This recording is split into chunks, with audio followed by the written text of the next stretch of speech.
Auch für Einsteiger jetzt eine richtig coole DSP-Endstufe von Exton, die A580 DSP, die mit dem Handy konfigurierbar ist. Super easy zum Einbauen, ganz einfache Installation, richtig viel Schmackesleistung für eine schnelle Ergänzung an die Bordlautsprecher.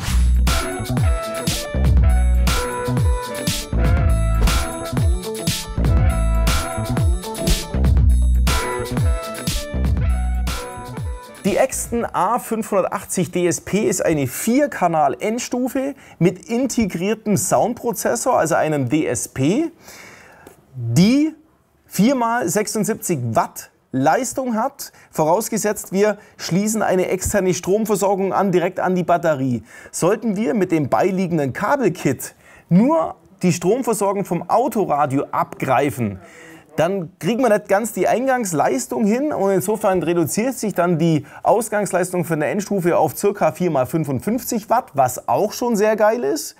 Das heißt, auch im Lieferumfang liegt dabei ein ISO-Anschlusskabel, das sozusagen meinen ISO-Anschluss vom Autoradio unterbricht, in die Endstufe reinfährt und wieder zum Autoradio zurück, beziehungsweise umgekehrt vom Autoradio raus in die Endstufe rein und dann zu den Bordlautsprechern. Und das Ganze wird nur dazwischen geklickt und mit diesem Stromkabel und Verbindungskabel verbunden. Das war es eigentlich. Wer jetzt also noch die bessere Leistung haben mag, der macht sich noch zur Batterie eine Stromversorgung mit dran, mit 2x10 Quadrat Powerleitung. Und dann haben wir auch die komplette Leistung zur Verfügung, aber so einfach installiert mit Power auf die Bordlautsprecher mit drauf, mit Soundprozessor, also das optimale Einstellen des Sounds pro Lautsprecher. War noch nie so einfach wie mit dieser Exton A580 DSP. Die Sache mit dem DSP macht's echt leicht, weil wir in diesem speziellen Fall keinen Laptop mehr brauchen, sondern wer hat das nicht? Ein Smartphone. Egal ob iPhone oder Android-Gerät, egal.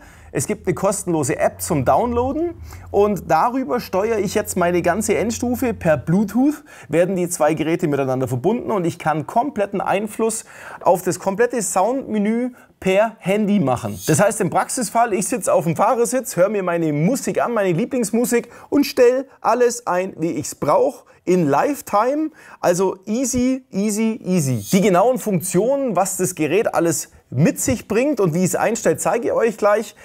Im Lieferumfang liegt nämlich noch was Erklärungswürdiges mit dabei. Es liegt noch ein kleines Kabelstück mit dabei, falls eure Endstufe nicht anspringt, weil ihr irgendwelche älteren Fahrzeuge habt, wo noch ein Zündungsplus benötigt wird. Also eher für den seltenen Fall, liegt aber im Lieferumfang mit dabei, ist auch in der Anleitung beschrieben, wo es genau eingesteckt gehört. Und wir haben noch ein Endstück, einen Bypass-Filter mit dabei, dass wenn man mal die Endstufe vielleicht probehalber noch mal abstecken mag, wie hat es eigentlich ohne geklungen, dann brauche ich nichts zurückrüsten vom Kabel, sondern ich nehme den Stecker hier weg, mache das Endstück hier drauf und dann habe ich den gleichen Ausgangspunkt, wie wenn ich keine Endstufe installiert hätte. Wir haben für euch das hier mal so vorbereitet, von einem ganz normalen Autoradio. Es geht hier nicht ums Autoradio, es geht um den Anschluss dieser Endstufe. Hier am ISO angeschlossen, wir haben auch eine separate Stromversorgung. Und wir gehen jetzt mal in die App rein, also wie gesagt kostenlos zum Downloaden und verbinden uns jetzt mit der Endstufe über den Bluetooth-Modus und können jetzt den Equalizer und so weiter alles einstellen. Jetzt gehen wir Stück für Stück durch, was alles für Einstellmöglichkeiten hier möglich sind. Wir haben separat für die Frontkanäle unseren grafischen Equalizer und wir haben für die hinteren beiden Ausgänge unseren grafischen Equalizer, die wir getrennt voneinander einstellen können, indem wir jetzt hier, was weiß ich, wie auch immer, Einstellungen vornimmt. Das ist jetzt mal ganz pauschal, aber so kann ich das für Front und für Rear separat einstellen. Ich habe jetzt mal probehalber einen GEMA-freien Song mit am Laufen. Ich mache das jetzt auch ein bisschen lauter, weil wir kommen jetzt dann gleich zu den Filtern, damit man hört, was passiert, wenn wir einen High-Pass-Filter und einen Low-Pass-Filter einschalten. So, deswegen haben wir hier unser Mikrofon mit vor dem Lautsprecher, dass wir das hoffentlich jetzt so rüberbringen, wie es eigentlich funktioniert. So, wir haben jetzt hier die Filtermöglichkeiten für Frontausgänge, für Rear-Ausgänge und für einen Subwoofer. Falls ich eine extra Endstufe hier noch mit zusätzlich anschließen mag für einen Subwoofer. Wir nutzen jetzt mal nur die 4 eingebauten Kanäle, wo ich jetzt auf vorne, rechts und links 2 Lautsprecher mit drauf habe, die wir jetzt einstellen. Das heißt in dem Fall jetzt nur der obere Bereich. Und da können wir jetzt zum Beispiel reingehen und einen High-Pass-Filter setzen mit zum Beispiel 24 dB. Jetzt haben wir den Filter schon gesetzt, Bässe weg, jetzt bei 20 Hertz High-Pass. 20 Hertz hören wir jetzt in dem Fall noch nicht so krass. Machen wir mal 50 Hertz. So, jetzt wird der Bass schon weniger. Machen wir es mal noch deutlicher. Machen wir mal 150 Hertz. Halt, 150 Hertz. So. Jetzt haben wir natürlich keinen Sound da. Kommt gleich wieder. Können wir ja noch krasser machen. Mit 600. Halt. 600 Hertz. So, jetzt ist schon echt gar nichts mehr da. Und so kann ich es natürlich einstellen, wie ich mag, wie es für die Lautsprecher optimal ist. Und im Fahrzeug selber hätte ich jetzt gesagt, irgendwo zwischen 40 und 60 Hertz High-Pass-Filter liegt wohl die Wahrheit, weil dann kann man den tieferen Bass abschneiden, den die normalen Frontlautsprecher eh nicht vernünftig machen, ohne dass man irgendwelche Klangeinbußen hat, sondern nur Klangzuwachs, weil die Lautsprecher jetzt nur noch das spielen, für was sie wirklich geeignet sind. Das gleiche könnte man jetzt als Bandpassfilter setzen, wenn man jetzt zum Beispiel den Hochtonbereich auch noch wegschneiden mag.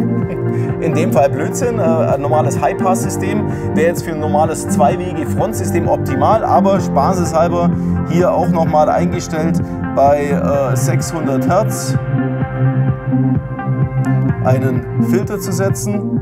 So, dann klingt das irgendwann so, das heißt die Höhen abgeschnitten und wenn ich von unten noch mehr Bass wegschneide, dann bleibt halt irgendwann auch gar nichts mehr übrig, was da gespielt wird. Aber so funktioniert die Einstellung über das Handy mit den aktiven Frequenzweichen. Wenn ich noch einen Subwoofer an diese Cinch-Ausgänge mit anschließen mag, über eine separate Endstufe, steuere ich die aber trotzdem über meinen Equalizer mit und kann meinen Subwoofer genauso hier auf meinem Handy konfigurieren und die entsprechende Frequenz und die Signalbearbeitung läuft über den Subwoofer-Ausgang direkt zu der Subwoofer-Endstufe und ich steuere alles über mein Handy mit. Wichtig bei einer Soundprozessor-Endstufe ist natürlich die Zeitverzögerung. Dafür haben wir dieses Time Alignment drin. Und hier kann ich jedem Lautsprecher einzeln sagen, wie weit er von mir entfernt ist, weil natürlich mein vorderer linker Lautsprecher näher bei mir dran ist als der rechte. Und das kann ich damit korrigieren und kann die Stimme von dem Sound mir direkt auf die Mitte von meinem Armaturenbrett damit platzieren. Wir können die Pegel einstellen und die Phasen über Channel Control.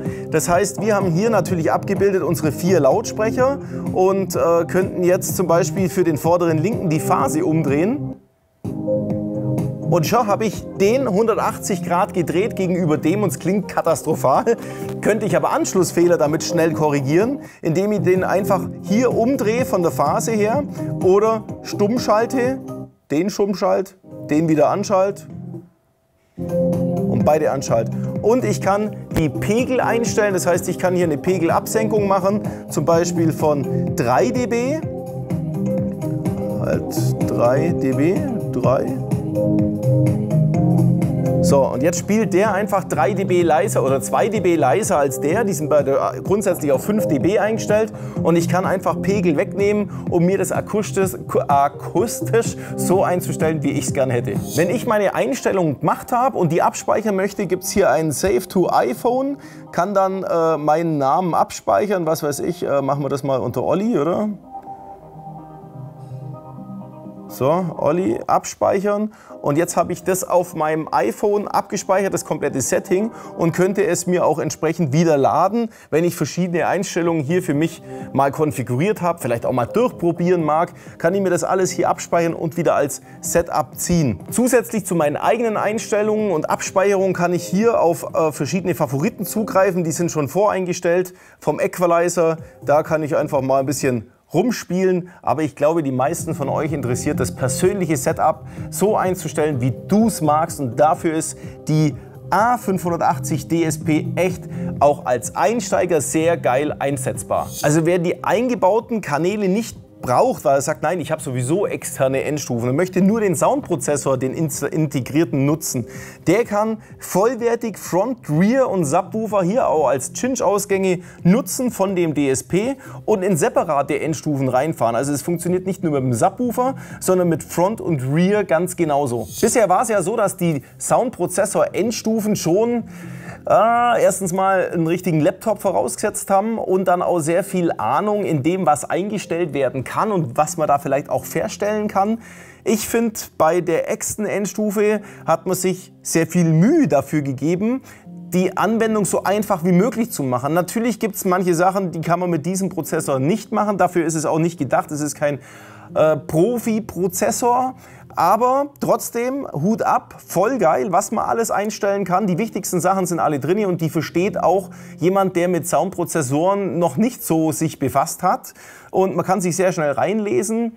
Es gibt ja genügend Tipps und Tricks bei uns auf den bisherigen Videos, warum man Laufzeitkorrektur braucht, wie die Einstellungen zu machen sind, auch bei anderen Endstufen, was ja genauso für diese Soundprozessor-Endstufe hier genauso zutrifft. Also ich finde es echt ein gelungenes Stückchen von Exton und kann diese Endstufe echt wärmstens empfehlen. Wir haben sie auch hier vorhin nochmal richtig aufgedreht.